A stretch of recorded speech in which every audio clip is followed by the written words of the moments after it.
quem não a conhece. Quer se apresentar? Eu acho que é melhor, né? Vai. Posso? É porque eu já te apresentei, inclusive. Porque eu sei que a doutora... É muita... Gente, olha, é muita... eu começo com doutora em educação e dali pra frente... Eu vou falar assim, eu só quero agradecer em primeiro lugar esse espaço, dizer que eu estou assim, realmente honrada de que vocês estejam me convidando para partilhar experiências dessa jornada, que é uma jornada individual e coletiva de todos nós, né, que é uma jornada de autocuidado, né? Eu acho que esse é o ponto comum e conectivo da gente aqui. Então, o Espaço Semear muito importante nisso, que é um espaço acolhedor, é um espaço que busca essa conexão. Então, em primeiro lugar, agradecer muito.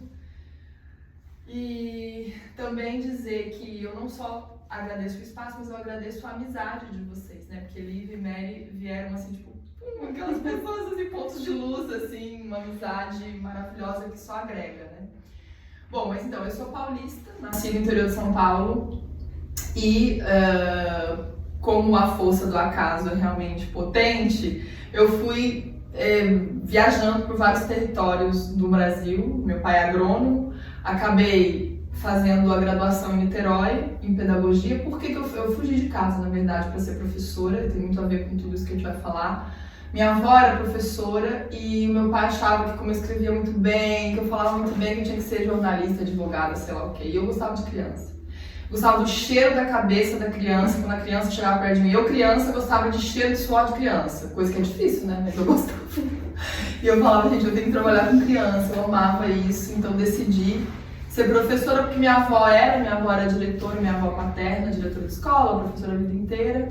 E naquela época meu pai dizia, mas professor não dá dinheiro, você quer ser professora, não sei o quê. Bom, falei, vó, preciso fugir. Aí arranjei um pensionato de freira, na rua no Ingá, lá em Niterói, na rua, esqueci como é, General Andrade Mendes, era o nome da rua. Acho que eu sei. Aí fiquei ali com aquelas freiras até saber onde é que eu estava parada, porque a minha avó tinha muita gente, né, tinha irmãs que eram freiras e tal, então tinha essa ligação, né.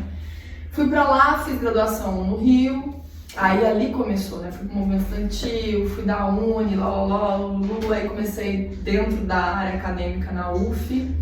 E dali, eu não tinha nem me formado, resolvi mandar... Ajuda, é mais uma ajuda. É que ela tem a chave.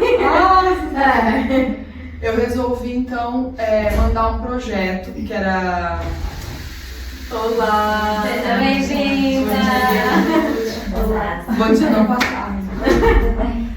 Bom dia. Eu fico no bom dia também. Porque já tá tudo. Estamos conversando. Ai, que bom. E eu tô me apresentando, contando um pouquinho assim, o contexto da minha formação. Aí o que aconteceu foi isso, foi que eu, lá no movimento estudantil e no movimento acadêmico da graduação, acabei desenvolvendo alguns projetos e o meu projeto monográfico versava naquela ocasião, foi 2003, 2004, sobre um tema que não tinha sido muito desenvolvido no Brasil. Que era, bom, afinal de contas, quem é o pedagogo e que é a pedagogia hoje? Ninguém conversava sobre isso, porque o Brasil é o único país da América Latina que de fato tem a formação em pedagogia. Nos outros lugares, inclusive a América Latina, a Colômbia está um pouquinho mais adiantada sobre isso, mas o Brasil é o único país que forma o pedagogo. Na minha época, o pedagogo era formado em 5 anos, o que significava dizer que as minhas habilitações eram 5 habilitações, como magistério das séries iniciais, orientadora pedagógica, supervisora, diretora, etc. Então era uma formação muito ampla. Eu estou indo para a Unicamp justamente agora por conta disso, porque começou um novo movimento de reforma e ninguém sabe o que fazer, porque ninguém discute a epistemologia da pedagogia hoje. Aí eu mandei um projeto escondido para a Unicamp, para o mestrado, só que eu não tinha me formado. E a galera da Unicamp falou, nossa, mas tá, passei. Só que eu não, como é que eu ia entrar no mestrado se eu não tinha graduação? Aí eu peguei e cheguei na reitoria da UF e falei, eu passei no mestrado, mas não tenho a graduação. Adiantei a formatura em 6 meses, fiz todos os trabalhos dos professores, entrei. Em 2005 estava na Unicamp. Aí apresentei no projeto, apresentei para a FAPESP achou super legal, e quando eu fui defender o mestrado, a banca falou, isso não é um mestrado, isso é um doutorado direto. Aí eu fiz o doutorado direto, vim para a França, porque só tinha uma pessoa aqui na França falando sobre Então, como defender os pedagogos? Manifesto em favor dos pedagogos. Ninguém falava sobre isso também. Aí todo mundo defendia que a pedagogia era uma ciência. Eu era contra a ideia da pedagogia ser uma ciência e defendia que era um saber. Aí, resultado da história. Fiz doutorado, fiz concurso, a ideal, na Estadual do Paraná, na Federal do Pampa, em Brasília, no Uruguai, na Argentina, blá blá blá, vim parar aqui agora. E tô, né, num pós-doutorado, de novo, segundo pós-doutorado que continua a pesquisa. Só que isso tudo para dizer o quê? Que tudo que tem relação com o que significa acompanhar, porque minha defesa é que a pedagogia é um saber transversal, que ela transversaliza várias áreas e que ser pedagogo, ser pedagoga é nada mais, nada menos que a gente fazer esse movimento lá atrás, né? Que quem era o paidagogos na Grécia, né? Era o escravo que acompanhava as crianças. Para onde eles acompanhavam? Para os gramáticos e para os equígrafos. Então, na verdade, a pedagogia ela é um saber de conversa-ação e de acompanhamento. Só que os registros históricos sobre isso foram totalmente eliminados. Não há registro sobre esse processo de acompanhamento, porque também é assim, eu só fui descobrir isso depois. O meu segundo ofício, que é de doula, também é um ofício grego de acompanhamento, que está na mesma contextualização de um funcionamento de polis, né, porque os homens estão na polis, fazendo funcionar a cidade, né, enquanto as mulheres estão, e as crianças e os escravos, praticamente excluídos desse processo de vivência da macropolítica ou da política tal como a gente entende. Fazendo o que eles estavam fazendo? Micropolítica, que é a política do cotidiano. Então, as doulas eram as mulheres que acompanhavam as outras mulheres para parir. Então, os meus dois ofícios acabaram se encontrando, primeiro por uma afinidade de base nuclear, né, da minha avó, e o segundo porque quando eu me transformei em mãe foi uma coisa realmente muito, foi um portal que não tem palavras para dizer, assim, a maternidade, por isso que eu resolvi falar sobre parentalidades ativas e aí é onde eu queria chegar.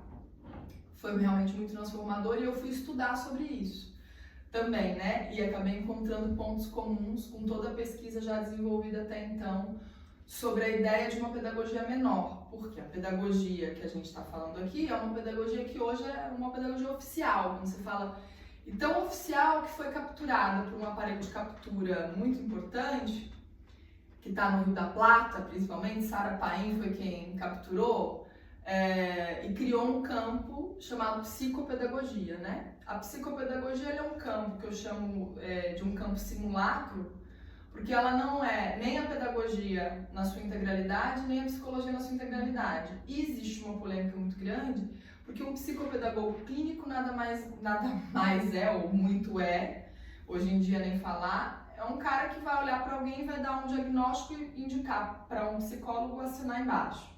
Então, isso tudo para dizer o quê? Que nesse processo de oficialização da pedagogia, a gente foi perdendo uma coisa muito importante que é justamente construir criativamente, coletivamente, os saberes que compõem o pedagógico, portanto, que defendem a pedagogia como um saber transversal, porque há pedagogia na psicologia, porque há pedagogia no marketing, porque há pedagogia em tudo quanto é lugar. Quer dizer, você pode falar em que lugar que haja uma relação, e mesmo de uma relação de uma pessoa consigo mesma, o cuidado de si, por exemplo, que eu vou falar agora, onde não há pedagogia em tudo, né? Porque há sempre o pedagógico, esse elemento. Então, como é que eu cheguei, então, nessa ideia das parentalidades ativas, depois do meu processo de maternar? Para introduzir essa temática, que é a temática da nossa conversa de hoje à tarde, eu separei 4 fotos e pensei, será que essas fotos elas vão ser boas para usar? Mas eu depois pensei bem e falei, eu vou fazer uma pergunta, que é, eu usei fotos de temas do Natal, mas eu queria perguntar, gente, tem todo mundo aqui vivencia o Natal? E eu tô falando de uma questão, porque eu tenho amigas judias que não vivenciam, então aqui todo mundo vivencia o Natal, porque senão mudaria o tema da foto, mas mesmo se fossem pessoas de outras culturas, cultura árabe, não importa.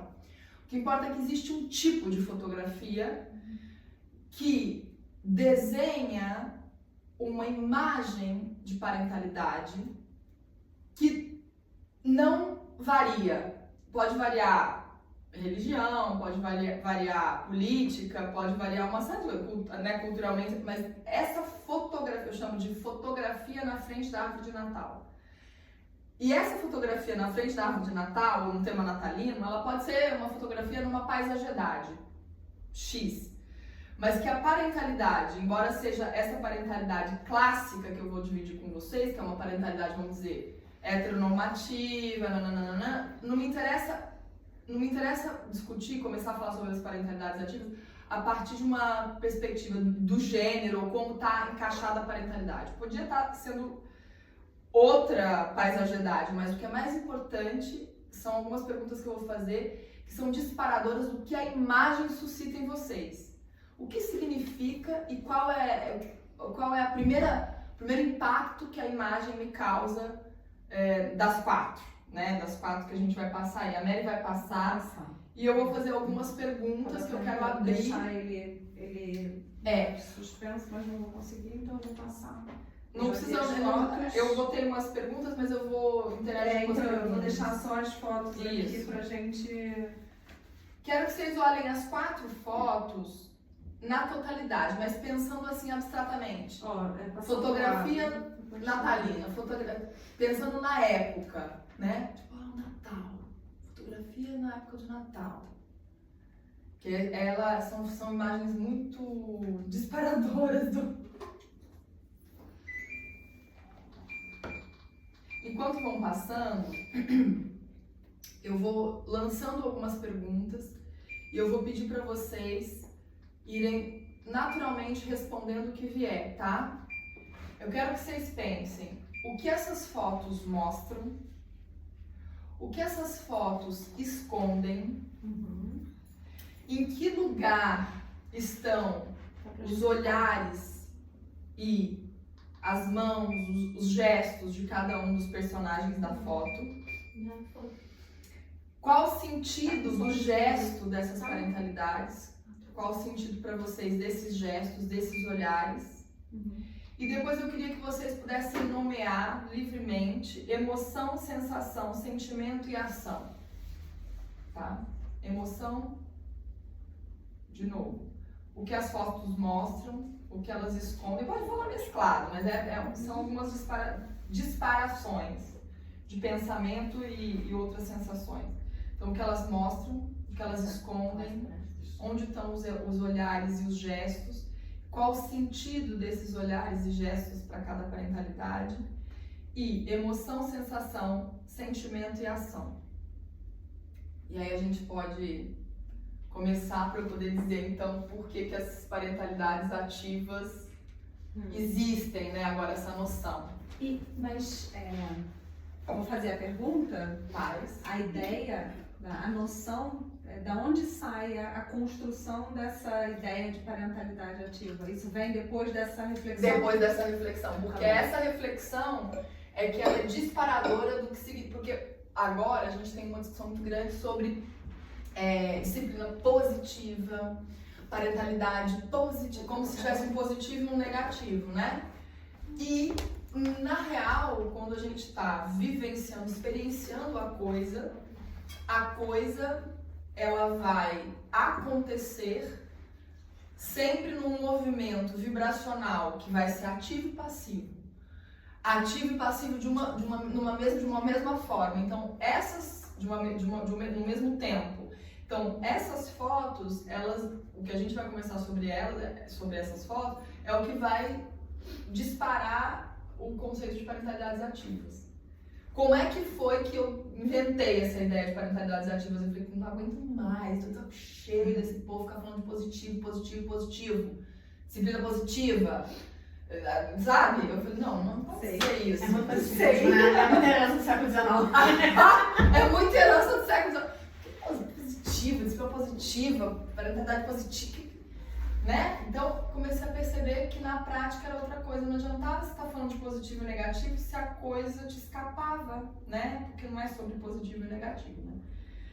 Mas, queria então... Queria que vocês pudessem falar um pouco. Primeiro, o que mostra, o que esconde, o que vocês veem no gesto. Primeiro que a ideia de parentalidade sempre envolve criança pequena. Esse é um ponto. Esse é um ponto. Em todas essas fotografias, as crianças são pequenas. Eu não vejo essas fotos com adolescentes, com... Chega uma fase... Exato, adultos. Por que não essas fotos com adultos? Pois é, a parentalidade se desfiliaram.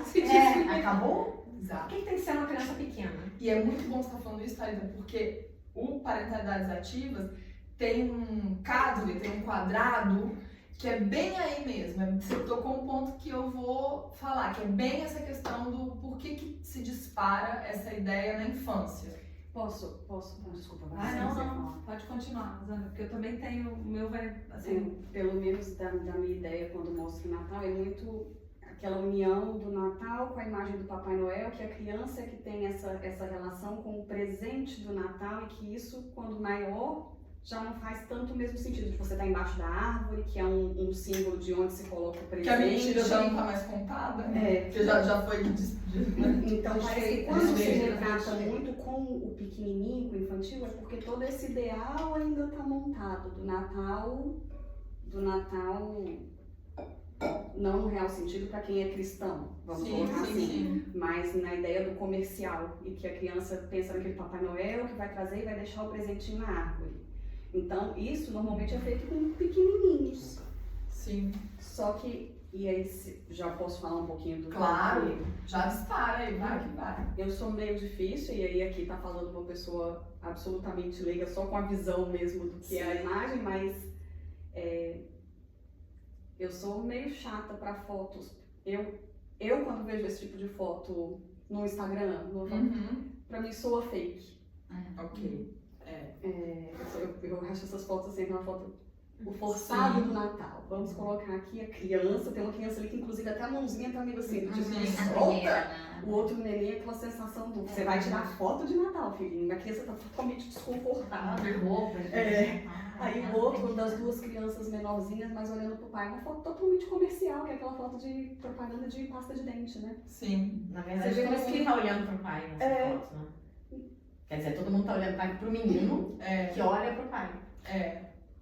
Dá uma relação mais chegar, Quero começar por isso que eu perguntei, o que elas estão mostrando, o que elas estão escondendo, como é que a mirada, a mão, quem pega em quem olha pra quem nas fotos, o que significa essa mirada, o que significa esse toque. E é montado mesmo, mas é montado de uma forma muito similar. Muito. Eu tenho amigas que pagam pacote, muito gente, pagam pacote mesmo. Quem nunca pagou pacote? Quem nunca tirou uma fotografia na árvore de Natal? Por isso que eu falo isso. E eu passei rápido, passei sem as perguntas, né? Porque eu já segui, mas a primeira coisa, quando você fez a pergunta, o que é que esconde? A primeira coisa pra mim foi a ideia de que aquilo tudo é montado. Pra mim, assim, eu nem revi as fotos com as tuas perguntas. Mas pra mim, a primeira coisa que eu bati o olho e falei: ei, mas isso tudo é montado. Ninguém mora nessas casas. Ninguém tem um tapete branco com neve caindo. cenário, né? Sim, mas vamos no profundo. O que significa um cenário? O que significa ser montado? Um cenário. Uma idealização, né? Exatamente. Existe uma família. Existe uma família. A família. E que vai aparecer na clínica todo mundo surtando justamente quando alcança esse ideal. Olha só. Né? Eu quero essa família. Família tem que ser desse jeito. Se eu quero, se eu não quero, não me importa. Pra eu ter família, tem que ser o que me importar na minha família. Precisa ser da força. Uma série sobre isso, não? Ou foi França? Agora não A lembro. gente tem uma coisa de performance familiar. Exatamente, é isso aí. Você performar uma família, mas uma coisa que me chamou a atenção na primeira foto, eu não consegui pegar todos os detalhes, mas na primeira eles estão num plano fechado ali. Mostra muito menos coisas do que objetos. Por exemplo, eu não vejo uma árvore de Natal ali. Sim.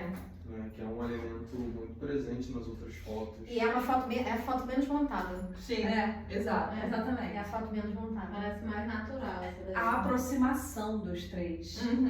Talvez aqui. Mas o bebê tá O com uma neném cara totalmente assustada. desconfortável. É, eu acho que ele tá Tá. desconfortável. Com a cara daquele que É. o Papai Noel ficou apavorado. Gente, filho!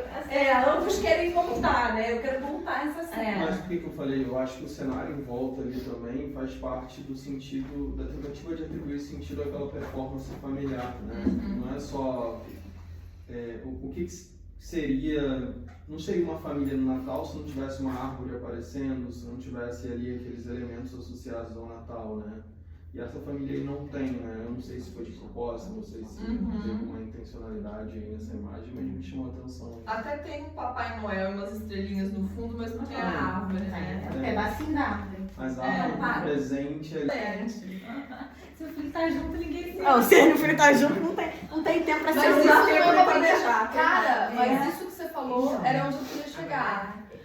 Porque as outras duas fotos. O que eu queria falar, quero até dar uma introduzida, porque tanto Thalita quanto Júlia falaram, né? Essa questão das miradas e dos gestos, né? Por que eu peguei, por exemplo, do beijo, desde uma radicalidade total, de um beijo, em que a criança tá totalmente out daquela relação de cumplicidade, que no final das contas é Natal, mas o casal se olha, tá? E lá em cima é tão nítido que bom, nem falar que é uma família típica, eu tenho que entrar nesse tema, tipicamente branca, na qual eles estão protegendo a menina e estão mirando ao menino.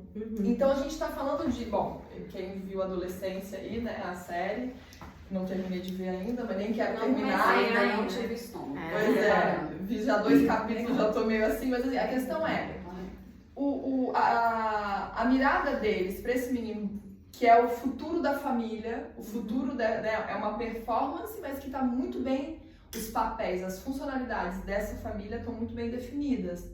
A menina protegida por essa parentalidade que não se olha, porque a minha prioridade não é olhar pra você e te beijar, a minha prioridade é cuidar dessas crianças.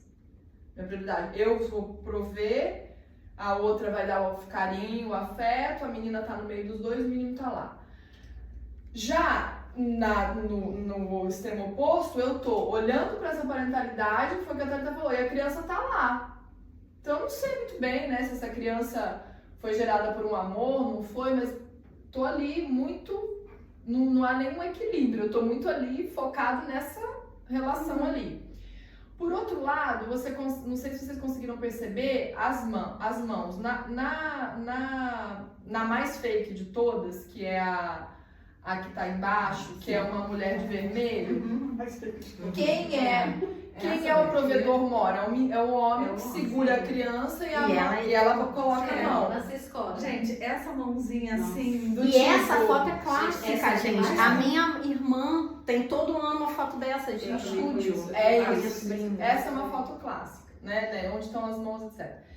Quando o Fran fala da foto menos fake, que é uma foto que a gente pode falar, é uma família negra, uma família que sorri, o bebê tá um pouco assustado, mas é muito gracioso, e eu queria dizer isso, que o bebê, no caso, não tá necessariamente, a mãe até suporta o neném, mas o neném tá bem no meio dos dois, do tipo, sei lá, vou estar aqui suportando, os dois estão segurando essa criança, né? E por que eu tô querendo dizer daí? E aí que surge? Como é que surge a ideia de parentalidades ativas? Pra mim, o que sustenta, o que nutre a ideia do ativo é a equanimidade numa relação. Quando eu chamei a atenção, que eu não pensei em outra foto, o que me irrita profundamente quando a gente fala em parentalidades, isso me irrita no sentido interno, não quando eu falo em não é aprender ou acompanhar, mas o que me irrita é quando as pessoas vêm de uma maneira que não tem noção da performance que fazem, dos esforços que fazem pra tirar a foto no fim do ano, na frente da árvore de Natal. Tô aqui compartilhando uma coisa, que é até de fórum íntimo, que eu vou falar aqui, que é, eu cheguei a escutar de uma pessoa que eu não posso fazer o que meu desejo deseja, porque eu lutei muito pra tirar uma foto na frente da árvore de Natal. Foi aí que surge o conceito de parentalidade, ou seja, eu preciso manter a imagem, eu preciso manter essa fotografia funcionante todo ano, porque eu lutei muito para aquilo. Então eu não posso fazer o meu desejo funcionar. mesmo que eu esteja te desejando, no caso, o desejo não é só sobre eu ter vontade do outro, porque desejo não é uma coisa de vontade, mas sobre um desejo como máquina produtora de vida, né? Como eu trabalho no campo da psicanálise, da filosofia da diferença, desejo pra mim não é falta, desejo pra mim é produção de vida. Então, quando uma pessoa diz, eu não posso desejar porque eu preciso manter essa foto, eu tô dizendo, eu preciso de menos vida, porque a minha vida, ela é mais uma imagem do que um real, do que uma realidade. Então, a parentalidade ativa, ela surge, ela é uma proveniência, porque existe a parentalidade passiva. O que é a parentalidade? Essas fotos são fotos, salvo a foto dessa família que entra no meio termo e que propõe, ainda como uma imagem menos divergente, né, do que é o real e do que é fictício, o meio, o lugar do meio, habitar o meio, né? E o meio ele não é composto só por uma criança. O meio tem que ser corpo ativo de toda aquela parentalidade. Então, esse meio, que é essa composição corporal que está no meio, né? Que eu posso até estar olhando pra frente, mas nós fechamos um corpo só. Nós fechamos um corpo sem a ideia de que um vai olhar pro outro. Tá todo mundo olhando pra uma mesma direção. Eu tô olhando pra uma mesma direção e tô junto, em corpo, com o corpo indo pra aquela direção. No meio, né? Então, a parentalidade ativa, ela é ativa porque ela vai funcionar a partir de uma equanimidade, ela não vai funcionar a partir de uma igualdade de direitos, ou igualdade da mulher, da criança, não sei o quê. Ser equânime é ser de fato horizontal. Porque o que acontece com as parentalidades passivas? A mãozinha, o olhar, não sei o quê, vai sobrar pra mulher? Vou ter que ter filhos? Uma parentalidade ativa necessita filhos? Eu tenho casos de pessoas que falam, não, mas olha, eu vou casar, mas eu vou ter filho porque ele quer ter filho. Eu falo, mas você não pode adotar uma calopsita? Você não pode querer um gato? Você não pode querer um cachorro? Por que você tem que ter uma criança? Por que é uma criança que diz que você vai se transformar numa parentalidade? Porque também tem isso. Se eu já inicio um processo, né, de cuidado, de conexão, né, por isso depois nós vamos cuidar, conectar, carregar, sendo que já o ponto de partida não é equânime, ou seja, tá, você quer filho, eu não sei se eu quero, como é que a gente vai entrar para esse lugar do meio? Que ponto comum, que ponto conectivo vincular idades, vincularidades, idades, quer dizer, como é que eu vou, idades, quando eu falo vincularidades, eu tô falando idade como tempo, como é que eu vou vincular no tempo aquilo que eu desejo, né? Então, é difícil para mim pensar que a gente tem vivido parentalidades, no consultório vocês têm atendido muito isso, que o grande drama, né, a dramatização vital, é porque eu escolho um espaço e tempo da passividade no meu ato de amar, de desejar, de cuidar. Portanto, o meu processo conectivo ele é falho. Quando eu vou me conectar, eu estou falhando na conexão. Por que eu estou falhando na conexão? Porque, em primeiro lugar, antes de tudo, eu não consegui estar numa ação de cuidado de si, cuidar de mim, para poder cuidar do outro. Isso é Foucault puro, né? Cuidar de mim para cuidar do outro. Então, essa é a ideia do parentalidades ativas, né? E essa ideia de passividade e atividade também é uma construção cotidiana. E através de quê? As pessoas falam, mas como? Aí entra a questão da comunicação. Aí a gente vê a comunicação não violenta, comunicação violenta, CNV, que também me dá um pouco de cansaço. Por quê?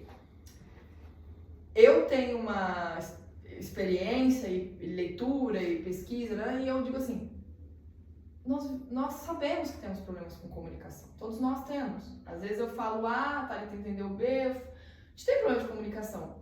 Mas o que é que impulsiona? Isso é a linguagem, né? A linguagem. A linguagem, ela é isso, né? Eu acho que isso vai, né? A psicanálise mostra muito isso, a gente vê muito isso, né? Que o que a gente fala, nem sempre o que sai da nossa boca, nem sempre é exatamente aquilo que a gente gostaria de dizer. Então, e a forma que o outro recebe. Além disso, né? Se eu já não digo exatamente aquilo que eu desejo, imagina aquilo que chega no outro. Né? Tem todo aqui um intercâmbio de uma história, de todo esse...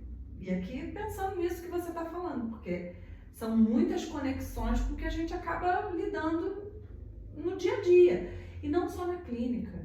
Eu fico pensando na vida, a forma, eu gostei muito, Glaucia, eu queria voltar, assim, dar um passinho para trás, quando você começou a tecer a ideia da parentalidade, de que não necessariamente isso seja necessário uma criança para que isso esteja, né, que isso aconteça. Porque quando nós começamos a pensar no tema, isso bateu muito, porque assim, a gente escutou, né? Eu escutei, mas é que meu filho já tá grande.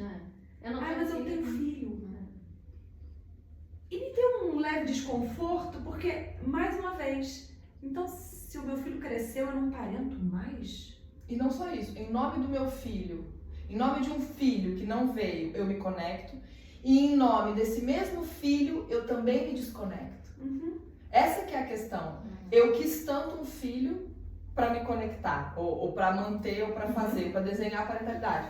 E depois, em nome desse mesmo filho, eu me desconecto, porque eu não vou mais estar te beijando na boca porque eu tenho esse filho. Eu não vou mais estar olhando no teu olho porque eu tenho esse filho. Eu não vou mais me olhar, que é aí que eu vou falar um pouquinho dessa noção do cuidado de si, porque eu tenho esse filho. Então, quer dizer, é tão pesado para esse mesmo filho fazer parte de uma parentalidade que está no modo passivo. O modo ativo é outro modo. E a própria ideia de família que a gente tem, né? A idealização de uma família, né? Passa por um ideal construído com filhos, né? Então, você pode estar casado com uma pessoa, se relacionando com uma pessoa há muito tempo e você não vai ser visto como uma unidade familiar. Não. E é quando né? Você... Vão te obrigar. Mas Vão te obrigar. você não formou uma família. E aí você leva aquele choque. Como assim não formei uma família? Eu passei anos numa relação familiar. Não era uma família. Não tinha nada. E aí você fala do vínculo, né? Mas existia um vínculo, mas pro outro não. Porque o lado de fora tem que ter esse terceiro elemento. A coisa da triangulação que a gente tá falando, por exemplo. Se busca um terceiro elemento como uma coisa relacional ali. Que é uma criança. Exato. Não tem a criança numa família. E aí, como que fica justamente, né, a ideia de um cuidado ali, de uma relação, de um vínculo, que você falou temporal, se você não tem, se a sociedade coloca para você como única forma uma criança. Né? E sabe o que eu acho mais louco, assim, quando eu penso aí, pensando na parentalidade ativa dentro na minha vida, na minha existência, no que eu tenho de parentalidade? Quando a gente avalia muito a questão da rede de apoio, né? Que você falou que eram os escravos, as doulas, o quanto essa falta da teia faz cada vez, muitas das vezes, principalmente para a mulher, a gente se sentir muito desconectada, porque antes existia mesmo uma tribo para cuidar, e essa tribo cuidava especialmente dessa mulher. Essa mulher tinha o tempo para maternar, mas ela tinha o apoio para maternar. Né? Enquanto tinha um homem, sim, que ia viver nessa vida, a questão do cuidado com a prole, da parte do dinheiro, de viver ali essa parte, mas a mulher tinha uma rede, a mulher tinha uma tribo. Exato. Então, era muito diferente. E esse choque cultural mesmo. Eu sinto muito a diferença da tribo que eu vivia em Brasília e quando eu cheguei aqui. Claro. Existe um choque cultural da forma de encarar o que é parentar. Muito. Porque é isso que eu queria até introduzir. Eu inventei também essa ideia de vamos parar de falar de família ou de falar de maternidade ou maternar, porque como eu me mudava muito, eu tinha que inventar uma forma de agrandar, de ampliar as minhas redes de cuidado. Então eu falei, gente, parentar é muito melhor do que maternar, porque a minha filha tem 5 anos, ela vai dormir, às vezes ela sai de casa sábado na hora do almoço, volta domingo à noite, não sei, foi pra casa de um, foi pra casa do outro, aí vem gente pra minha casa, a gente troca, porque daí tem isso. Não é que eu te dei, você vai me dar, mas é natural, porque as parentalidades se sentem seguras e confiantes. Se a minha filha dormir na tua casa, então o meu filho também pode dormir na sua. Então, que é o que acontecia nas tribos, vamos dizer assim, né? Os africanos têm um dito maravilhoso, né, na Burkina Faso. Para parir uma criança basta um corpo feminino. Nem se fala mulher, um corpo feminino. Para cuidar dessa criança, todo uma tribo. Então é essa a ideia. A ideia de que você tem que parentar. E o parentar também, eu gosto de falar, de fazer um verbo, porque todo acontecimento ele é um verbo no infinitivo. E ele é um verbo que você pode conjugar. Você pode sujeitar o verbo. Você pode falar, eu parento, tu parentas, ele parente, nós parentamos, vós parentais, eles parentam. Quando eu conjugo um verbo, eu estou colocando esse verbo na lógica do acontecimento, e do sentido da ação, da vida vibrando. Então, e a rede é isso. Parentar é ativação de rede. como é que... Aí eu volto, só para falar uma coisa super legal. Existe a gente fala, né, um pensador europeu, branco, lolololo, mas eu gosto de falar, né, quando alguém inventou alguma coisa interessante. Como eu sou do movimento anarquista, eu sempre procuro autores e autoras que vão ter alguma ressonância com aquilo que eu acredito como estado de vida, né? E o Pierre Clastres escreveu um livro, que é um pensador francês, que se chama A Sociedade contra o Estado. E a tese do Clastres é justamente essa, quando a gente fala assim, a pressão social. O que é a pressão social? Né? A gente está falando de um coletivo, a gente está falando de uma coisa que ela é passível de metamorfose o tempo todo. Então, tipo, se eu paro de falar família, e não só porque eu não acredito, porque eu não acredito no TFP, eu não acredito na tradição família-propriedade, não acredito. Eu até hoje eu não tenho casa, eu não tenho, nunca comprei. Não é que eu nunca vou comprar, nem nada, eu não tenho. E também não tenho uma tradição, eu não tenho uma... Falo do Natal por conta disso. Bom, que tradição? Eu quero conhecer, né? Como é que funciona para você no fim do ano? Como é que é, tal. Vamos ir trabalhando nesse processo de conhecer coisas novas. E depois, da tradição da família e da propriedade, a família. Quer dizer, se a gente começa a pensar que a gente não tem que falar mais a minha família, e de repente a gente começa a falar, não, cara, eu quero falar sobre quem são minhas redes, os meus apoios aqui, quem que parenta comigo, entendeu? Aí você começa, a pessoa fala, parentar, o que é isso? Então, a linguagem. Aí quando a gente tava falando da comunicação, eu até brinquei aqui, eu falei, como é que a gente fica tanto naquela ideia da comunicação, e eu coloquei aqui, existe uma coisa que ao invés de a gente falar da comunicação violenta ou não violenta, a gente falar de uma coisa que eu acho super interessante, que é o construtivismo comunicacional. Há um construtivismo comunicacional que está sempre é uma emergência, né? Se a gente aprender que não é só sobre dar uma fórmula modelar de como alguém tem que falar alguma coisa. A comunicação, no sentido construtivista, ela é uma comunicação que ela necessariamente vai partir de uma situação que você esteja mapeando. Que você queira ser pesquisador da sua própria comunicação. Se você não pesquisar a sua própria comunicação, se você não fizer o movimento de se ouvir, pesquisar, como é que eu tô falando, não sei o quê, por isso que eu perguntei, emoção, sensação, sentimento, porque muita gente fala sobre essa coisa quando a gente fala na pedagogia, pesquisar a sua própria prática, a professora fala, como? Como é que eu vou pesquisar a minha própria prática? Eu nem sei o que é isso, gente. Como é que você não fez um plano, você não elaborou, você não pensou que história você vai contar, por que você vai contar, e de repente passou uma borboleta, e a borboleta é muito mais importante do que o seu plano, e as crianças ficaram... Então você vai narrar. Então pesquisar a sua própria prática é perceber quando a tua prática está indo numa direção que você programou e quando essa direção é atravessada por qualquer outra coisa que você não tinha controle, mas teve uma boa produção. Então, uma comunicação construtivista ela é uma comunicação auto-pesquisada o tempo todo. Isso é psicanálise. Então, é também psicoanálise, né? Porque né? eu acho que essa faz isso no ambiente não controlado. Como? Num ambiente em que você, num desconhecido, você se autoavalia, avalia a sua comunicação, você se autoestuda.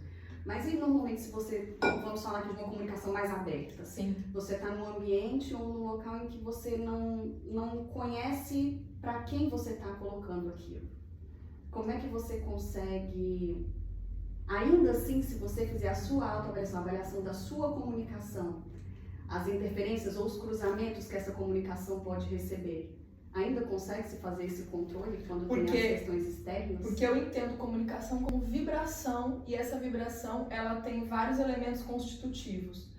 Um dos dois elementos que mais, para mim, são mais importantes são os elementos da emoção e da sensação. A emoção e a sensação aliadas são vibrações que te propiciam força comunicativa. Então, quando eu falo para você pesquisar, ou eu, né, a gente entrar num processo de ser pesquisador da nossa própria comunicação dentro de uma perspectiva construtivista, eu vou estar atenta, porque a comunicação construtivista é uma comunicação atenta, estar atento. Ah, não, qual é o grande propósito construtor da raiva? É perceber que a raiva, então eu estou falando da raiva, mas a gente pode falar de outras emoções. A raiva, você comunicar a raiva em ação, vou dar um exemplo bobo. É um ambiente que aparentemente é controlado, mas normalmente não é. Parentalidade, criação de filhos, né? Então, por exemplo, cheguei, tô com um periquito papagaio cozinhando, aí a criança vem, depois de muito estudar, muito pesquisar, porque a gente está aqui, trabalhar, mostrar para o outro que isso também pode ser um caminho, é dizer, olha, tô com muita raiva, vou explodir, vou comunicar o que tá, quero... Porque de repente você não consegue falar o que você está sentindo, porque você nem sabe o que você está sentindo, você não sabe a diferença entre raiva, ira e ódio. Você não tem um emocionário para dizer para a criança, olha, eu tô com raiva, eu tô com ira, eu tô com ódio. Quer dizer, entendeu o que você quer dizer? Então, o que você vai fazendo é comunicando a sua vibração. Ao comunicar a sua vibração, que a criança sente, principalmente criança que é esponja sente, você tá num emprego novo, você não sabe que se seu chefe, se sua chefe, ela vai receber a tua comunicação de uma forma positiva, negativa, se vai ser dual, se vai ser multiplicidade, você não sabe. Mas a questão é, você pode estar atenta à tua vibração comunicacional.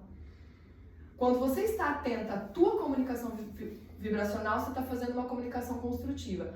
Agora, isso chama-se modulação na comunicação. Agora, se você te dá um modelo comunicacional e você aplica acriticamente a qualquer situação, que é o CNV, aí você está modelando algo imodelável, vamos dizer assim. Quando eu digo assim, uma coisa é você no corpo abaixar, falar com a criança na altura da criança, ou, sei lá, cara, eu já tive situações, olha, tá gravando. Eu já tive situações. É editável. A vida é editável. A vida é editável, gente. Mas eu já tive situações de estar segurando um objeto e o meu marido falar. E eu juro, a minha cena, Fran, era de segurar o objeto e imaginar, enquanto ele tava falando, imaginar que eu ia pegar aquele objeto e atacar na cara dele, todo machucado, sangue por tudo, assim, minha cabeça, entendeu? Tipo, então, pode fazer quem nunca, não. Gente, quando você falou comunicação não violenta, eu pensei assim, gente, será que tacar alguma coisa?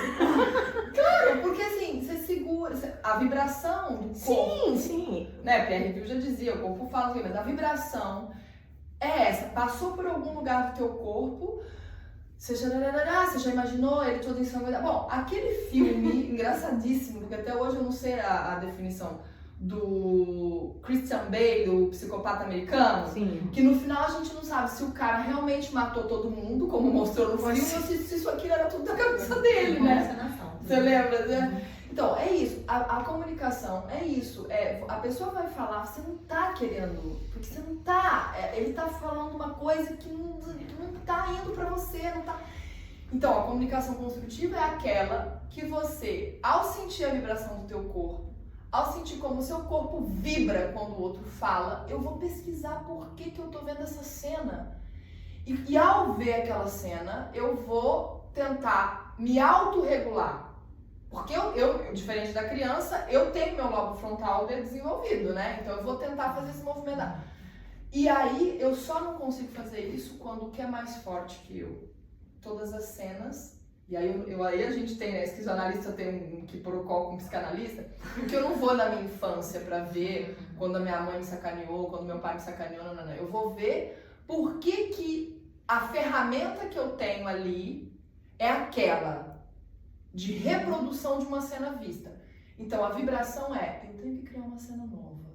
Eu tenho que criar uma cena nova. Eu não vou reproduzir aquela cena que eu vi. Eu tenho que criar uma cena nova. Por que é uma cena nova? Porque desejo não encarado como falta é criação. Pode modificar. De cena. E é muito interessante, porque quando, de fato, sabemos, né? Do que propõe, psicanálise e psicanálise, criando. Mas tem uma coisa interessante nisso que você disse, porque de fato essa reconstrução da cena, Sim. né? Essa reconstrução da cena, se isso não... Será que isso talvez, e aqui eu estou tentando dar um nome para isso, mas será que isso talvez não tenha a ver com com você, de fato, que aí eu acho que é mais lacaniano mesmo, você trazer isso para... Porque é isso, o Freud, ele faz esse empuxo, né, pra gente olhar para a infância, não que o Lacan não faça, mas o Lacan, a coisa do desejo, né, o Lacan trabalha mais com a ideia do desejo e que o desejo é isso, né, o que eu faço com essa cena, que reconstrução o que eu consigo fazer com base no meu desejo daquilo que eu tô vendo. E eu não sei se é tão diferente assim. Quando você falou, eu fiquei pensando. No final, eu acho que diferente. no final, eu acho que o grande barato dos pontos conectivos teóricos, a gente pode ter mas na prática, né, eu já tenho, sim, vocês também têm acompanhado, eu já acompanhei gente que disse assim pra mim, tudo bem, é tudo muito lindo, entender determinadas cenas da infância, me conectar com... Mas eu preciso de uma coisa prática, né? Aquela coisa da praticidade. Quase que uma questão cognitivo-comportamental que a pessoa, no fundo, demanda, não vai lá onde tem que ir, mas eu preciso sair, eu quero criar uma outra cena para mim. E, na verdade, essa criação de cena, e aí isso tem total relação com a interface cuidado e conexão, né? Cuidar, conectar, ela só vai acontecer quando a gente começa a perceber, e aí eu sou super Foucaultiana nisso, eu acho que o Foucault foi o cara para falar e para estudar a questão do cuidado de si. Porque o cuidado de si, ele é uma ética, né? Ele se torna política porque primeiramente ele é uma ética, né? A gente sempre entende equivocadamente, né? E aí tem o que é a tal da cena do Natal, né? É a moral, né? A foto de Natal é essa moral, a passividade está diretamente relacionada a essa moral que vai dizer que cena que você vai fazer. Enquanto o cuidado de si, e eu quero chamar muita atenção porque agora, depois que minhas filhas cresceram, eu tenho sido acusada, não acusada, não posso falar que sim, corta, eu tenho sido acusada por algumas pessoas, né, que nossa, eu tô com quase 50, vou fazer 46. Não, depois dos 40 entrou num momento de crise dos 40 e super egoísta. Imagina, se você é uma mulher que cuida de casa, cuida das crianças, faz periquito, faz papagaio, você tá ok. Você tá fazendo tudo, ninguém vai falar nada. Agora, no momento em que você faz isso... Sempre vão falar, né? Não, mas... Você não se cuida, você deveria trabalhar, você deveria trabalhar, que você tá às custas do seu marido. Sempre vai dar. Tem isso, né? Vai falar dessa outra... Mas quando você começa a entrar nisso, nesse autocuidado, você é egoísta. Mesmo cuidando da criança, periquito, papagaio, você é egoísta. Então, assim, o que o Foucault vai falar? Ele basicamente vai dizer...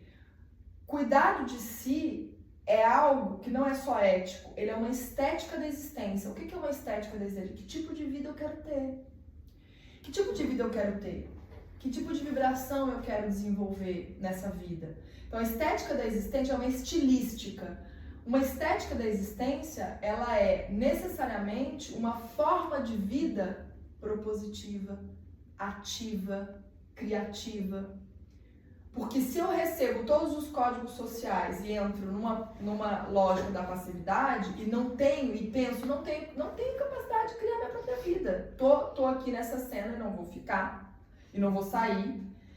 Então, eu tô só retroalimentando modelos sociais, etc. Se eu entro na lógica de um cuidado de si, cuidar de mim para cuidar do outro, de uma forma muito boba, nunca ninguém teve problema com avião aqui, né? Tá todo mundo vivo, ninguém nunca deixou o avião cair. Ninguém morreu, mas dizem, né, normalmente, quando o avião tá caindo, a gente, pra salvar os outros, tem que colocar a máscara na gente. Se é verdade ou não sei, tomara que isso nunca aconteça comigo. Mas eu acho que tem isso, que a gente tem que fazer esse movimento. Parece bobo, parece clichê, e eu percebo uma grande diferença teórico-prática, quando eu comecei, não só estudando, porque estudar também, pesquisar é um cuidado de si, mas também no ato de cuidar.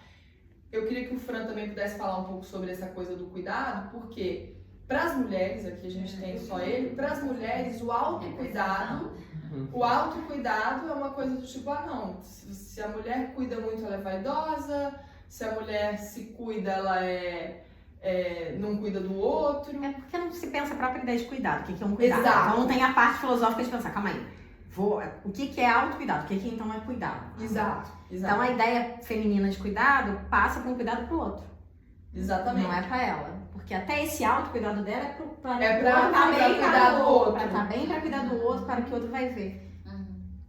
É porque o outro vai ver. E depois eu até E aí desenvolvi... volta pra fotografia, né? Que o outro vai ver. Exato. Lá, pode trasgar não a criança, ou sei lá, não acompanhar a criança no desenvolvimento, mas tá ali lindo, né? E nisso que a Thalita falou, eu também quero escutar o Fran, quando eu falo dos tipos de cuidado, né?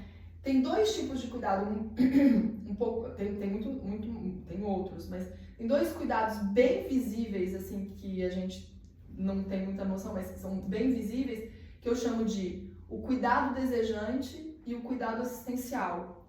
O cuidado desejante dentro de uma parentalidade é aquele cuidado que vai levar em conta qualidade de tempo de todos os membros de uma maneira extremamente equitativa. Então, se a criança ficou na escola, a gente até comentou isso, que fica muito tempo na escola, né? Todas as nossas crianças aqui na Europa, não é meio período, é quase o período todo. Mas você vai de 9 da manhã até as 5 da tarde. Qual é o teu tempo de qualidade durante a semana com a criança ou fazendo funcionar essa parentalidade? Dando esse exemplo. E o cuidado assistencial é aquele cuidado que eu pego a criança na escola, levo para casa, dou banho, dou janta, faço perguntas operatórias. Como é que foi? Você foi bem na prova? Você estudou? Você... Mas eu não tive nenhum momento com aquela criança, do olho no olho, de perceber esse elo conectivo que faz com que o cuidado seja de fato desejante. O que é um cuidado desejante? É um cuidado que potencializa o vínculo.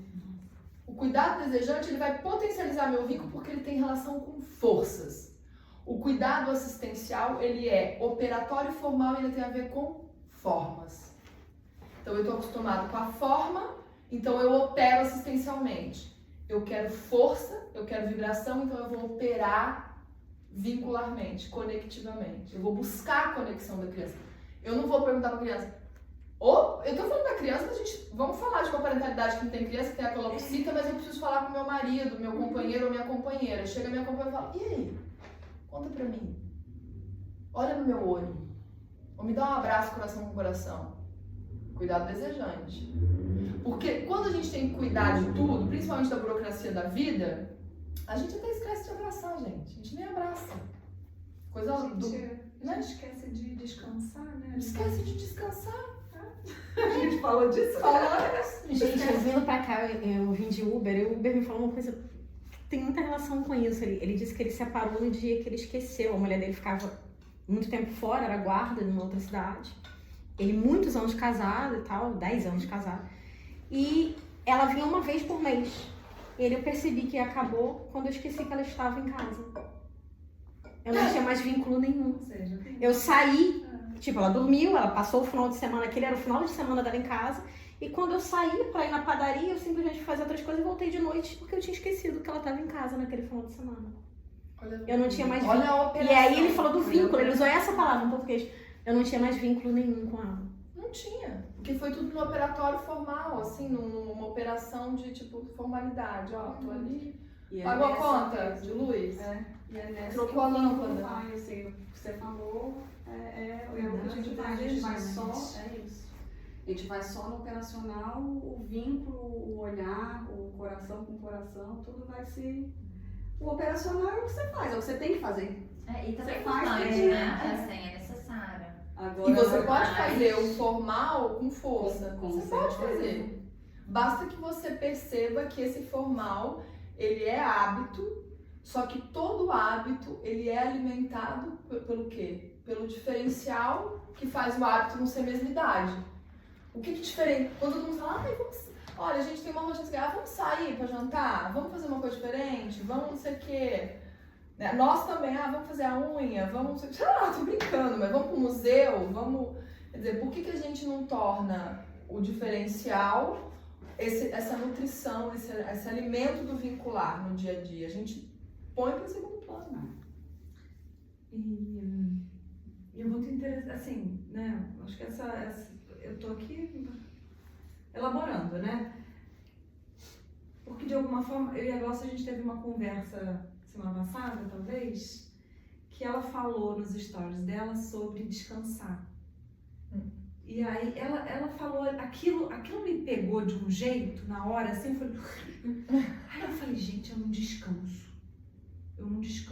É isso. Acordo de manhã, tem que fazer... E talvez, né, e o descanso é um ato de cuidado. É um ato de cuidado. O descanso não é só ir na academia, não é só... E essa ideia, né, meio fake... E aí, logo depois disso, foi no mesmo momento, assim, eu vi um vídeo ótimo, que eu acho que até compartilhei esse vídeo, que vai mostrando, assim, umas fotos, né? Uma foto de um prato, uma foto da mulher tomando um shake, por acaso, era um prato de uma salada linda, a mulher na academia, a mulher tomando um shake, e aí depois, né... Isso é o que ensinam pra gente sobre o que é autocuidado. Isso é controle. Isso é autocuidado. Controle. E aí esquecem de falar, aí meio que vai construindo ali uma ideia de o que é cuidado. Cuidado é ter um lugar para você levar o seu filho poder correr, ser um lugar arborizado, isso é cuidado. E na verdade eu fiquei pensando, aí juntando todas essas coisas, né? O cuidado que a gente tem sobre si mesma, né? Esse momento em que eu preciso me olhar para que eu consiga me vincular com esse outro, seja com essa criança, seja com esse adulto, porque é impossível, né? Se eu não consigo cuidar de mim mesma, se eu não estou cuidada, que eu faça essa vinculação, porque é impossível. Aí você vai operar só no formal, porque você tá nesse registro, né?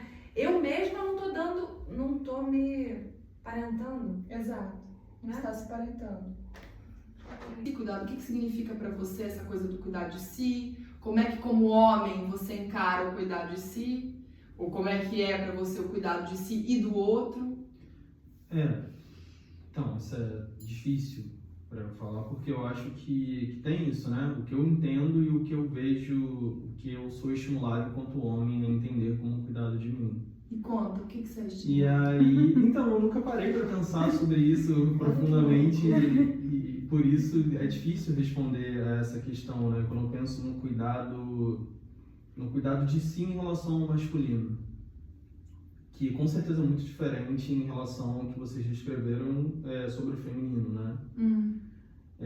Por exemplo, essa pressão em relação à própria aparência, enfim, como você vai se apresentar ao outro e etc. Pelo contrário, né? Enquanto homem, a gente não tem normalmente uma pressão tão grande em relação à aparência, como eu tenho que me apresentar, como eu tenho que me vestir, que tipo de roupa eu vou utilizar, enfim, como eu vou me apresentar diante do outro. Ao contrário, né? O que a gente tem é um certo desleixo, uma despreocupação com a aparência, porque isso não acontece. A gente estava conversando mais cedo sempre conversa sobre relações e etc.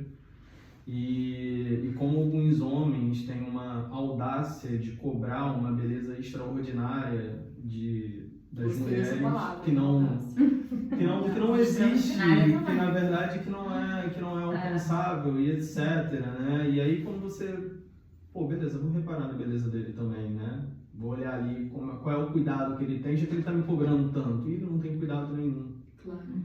E isso é interessante. Então a nossa preocupação de autocuidado com certeza não está relacionada à aparência, e muitas vezes também não está relacionado à saúde, né? Porque não é comum, por exemplo, o homem procurar tanto um médico. Então, enfim, muitas vezes padecemos de algumas doenças porque descuidamos em relação a isso em nossa própria saúde. Então eu desconfio, né, que o autocuidado do homem está muito associado a prazer, nosso estímulo a sentir prazer, né? O homem ele sente cuidado quando ele tem acesso ao prazer, quando ele enfim, consegue experimentar prazer da forma que ele entende, né? De uma partida de futebol desde até uma um sexo bom. partida de futebol até um E o sexo estímulo bom. do cérebro? Não diria que isso é geral. Não diria que que o homem ele é estimulado a esse autocuidado num sentido mais intelectual. Pelo contrário, a gente está isento disso, Exato. né? O homem precisa ser inteligente, ter grande conhecimento para chegar em grandes lugares. Muitas vezes não, né? A sociedade ela já tem uma estrutura de privilégio que vai propiciar isso se você tem grandes conhecimentos ou não. Então não é. Então eu imagino que a ideia de autocuidado que a gente incorpora é a ideia associada ao prazer. De forma geral, né? E enquanto homem eu experimentei isso ao longo da vida inteira. Hoje em dia eu busco outras ideias de autocuidado, mas eu entendo autocuidado muito relacionado ao prazer somente, né? Sobretudo porque o homem a gente é construído, a gente tem uma estrutura que coloca a gente como sujeito e não como objeto, né? Então a minha noção de autocuidado não vai estar relacionada à aparência ou a nada que vai servir ao outro. Eu não preciso me apresentar ao outro. Mas como é que você se sente como homem quando você percebe que parte de um cuidado, pode ser de outro homem ou de uma mulher, depende da tua ação em direção a essa pessoa? Estou te fazendo essa pergunta de maneira objetiva, por quê? Porque já que o homem é socializado para não se cuidar, mas exige um autocuidado da mulher e que a mulher seja cuidadora não só dela, mas de tudo que rodeia, como é que é para o homem perceber que essa mulher que cuida dela, também tem que ser cuidada? Como é que é isso? Como é que é essa sensação de... Isso passa pela cabeça normalmente de um homem? Como é que eu cuido? É isso, eu acho que não, da minha passa, mas eu acho que de maneira geral, eu acho que não, né? É isso. Não, assim, tipo, ao longo da minha vida, da minha trajetória de vida enquanto homem, eu passei por diversas etapas de amadurecimento e de construção de consciência, de perspectiva, de amadurecimento de relação, de empatia, de ver o outro, etc. E isso... já tive etapas ali muito ruins, assim, em que essa perspectiva em relação ao outro, em relação a uma parceira, por exemplo, é desconsiderada, né? Não era proporcional o cuidado que eu exigia e o cuidado que eu dava ao outro, né? Hoje em dia, sim, porque me vejo num lugar de responsabilidade em relação ao outro, porque entendo, né, que cuidar do outro é, em muitas medidas, cuidar de mim mesmo e vice-versa. Para eu dar ao outro, eu tenho que, de alguma maneira, saber ali me nutrir por mim mesmo, né? Mas eu acho que na média não é assim que funciona, né? Sobretudo por esse não reconhecimento do outro, da parceira, do parceiro, seja quem for, não como sujeito, mas como objeto. Ele precisa me suprir. Eu não vou estar tão preocupado em suprir, em cuidar de algo que é um objeto. Eu não vou cuidar tanto dessa cadeira. Ela precisa me servir mais do que eu sirvo a ela, senão, enfim. Essa natureza dessa dinâmica relacional se inverte, não faz sentido, né? Agora, quando eu considero que o outro é um sujeito como eu, sim, eu tenho uma responsabilidade sobre ele, né? Eu necessito dele dentro dessa construção de relação, dessa construção, seja qual for o objetivo dessa relação, eu necessito do outro para estar aqui, então eu vou cuidar do outro, né? Mas é isso, da forma como eu vejo. Agora, os homens, de forma geral, têm uma visão muito pessimista em relação a isso. É por isso que esse último livro da Bell Hooks, que foi traduzido agora na Companhia das Letras, eu falei sobre esse livro essa semana, é um livro muito revolucionário, né? Porque ela encara todo o movimento radicalmente feminista, né? No sentido da radicalidade, ela radicaliza. Algumas feministas espanholas já tinham escrito um livro do início do século XX, chamado La Miséria do Feminismo, que já era a tese, justamente essa tese que ela retoma, mas ela retoma por uma questão pessoal, de que a gente fazia um efeito contrário, né? De quando a gente batia nos caras, tipo, não sei, que é isso que o Fran tá falando, a gente só fazia esse efeito nietzschiano do ressentimento, né? O cara ficava mais ressentido e aí cuidava menos, etc. Embora seja doula e acredite no ato de carregar como um dos atos coletivos mais poderosos que existe na história da humanidade, eu acredito que o ato de carregar, ele é também um movimento de uma espécie de conexão com o cuidado, né? em todas as suas modalidades e manifestações. Então, para mim, carregar é um ato revolucionário porque ele é um ato genuinamente anticapitalista. Enquanto na modernidade, se a gente sobreviver, a medicina moderna, a gente vai lembrar disso, enquanto na modernidade a gente só tem modalidades de afastamento dos corpos um dos outros, e a rede social é uma delas, o ato de carregar é de aproximação dos corpos. Então, o ato de carregar é genuinamente anticapitalista porque ele elimina carrinho, ele elimina berço, ele coloca você para estar junto com a criança, com o seu companheiro, e carregar isso. Não precisa carregar sua criança, posso carregar um parceiro, posso ser carregada por ele, por ela. Então, carregar é um verbo extremamente importante porque ele é um verbo elemento muito de resistência do vínculo e da conexão. Acho que